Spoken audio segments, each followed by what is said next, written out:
bum, bum, bum, bum. And I have a hat today. How about that? Ronald Reagan Presidential Library. This was there a couple days ago. So, it dawned on me that as I'm at the warehouse, yes, that's the name we're calling the old house, is the warehouse. It's not for just videos anymore. Remember, you had to be pretty old to remember the warehouse for videos. As checking out VHS cassettes. But the thing is this. There's a lot of sheriffs on motorcycles today. I've seen 2 sheriffs riding motorcycles. Must be some sort of new crop or something. I never saw so many sheriffs on motorcycles. All right, but so let's say your best friend, let's call your best friend Pat. So Pat says, hey, Junior, take out the trash. Oh, okay there, Pat. I'll be taking out the trash. Yep, that's me. I'm good at taking out the trash. But as you're walking towards the can, well, as Junior's walking towards the can, Pat calls out, hey, whoa, wait a minute. Can you go down to Ontario and pick up a table? I have a table that's waiting for me. You got like 15 minutes. I know it's a 30-minute drive, but... So you jump in the car, you're going to Ontario, and on the way there, Pat says, hey, since you're out there, can you go by the fish market and pick up some, one of those wonderful lunch specials? They're sure delicious. Okay, is that after the table or before? Well, why don't you do it before? That way you won't run out. Okay, all right now. So you change your GPS, you're running over to the Pomona Fish Market to get the fish tilapia, the special there with the drink and the fries and all the goodies and citrus. And right as you're walking in the door, hey, wait a minute. Can you please go by the flea market? And there's a flower there. There's a certain kind of flower. I need you to get it. Okay. I'll get the flower at the... Now, do I do that before I get to the fish market? Oh, yeah. Do that first, because they may run out of those seeds, and the fish market, they'll probably have fish. All right, so you get there, and you're trying to find the flea market and find the table, and you're looking around, and then you get another ring. Ding, ding, ding, ding, ding, ding. Hey, my mother's coming. We need to get something for my mother.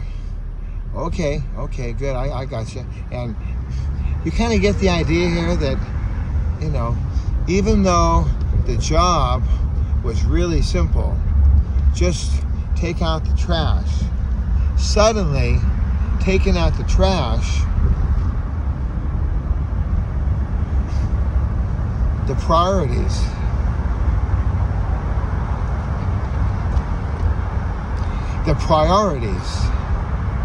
Where are the priorities?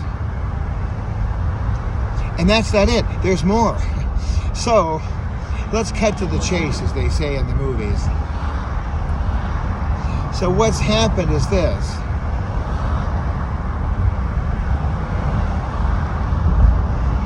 Let's say 3 weeks later, or even a week later, or whatever, Pat is sending ugly messages and is upset and is saying that old Junior didn't get the job done. Junior, you didn't get that trash out, Junior. Junior, you didn't get the trash out. You're just a miserable, hot, hateful hoarder from Hartford. You just don't want to take out the trash. And Junior's like, oh, what do you mean? I was right there. I had my hand on the can. I had the... none of your excuses. Your excuses... Give me some WD-40 on that bus. None of your excuses are going to make up for the fact that you didn't take out the trash. Really? Do you see how this works out? Does this make sense? I have a warehouse I want to get cleared out. But I don't have a Pat in my life. There's no Pat.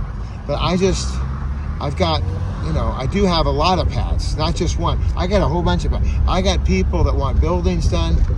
I've got my wonderful kids to take care of. I've got a lot going on. And so, unlike the man named Joe who sits in an old chair in the living room watching his paint dry. He done did paint it in 1963, but he's still watching it dry. Old Joe has nothing to do. Old Joe, there's nobody stopping Joe. Joe can do whatever he needs to do. Joe can get it done, but Joe doesn't want to get it done. So Joe just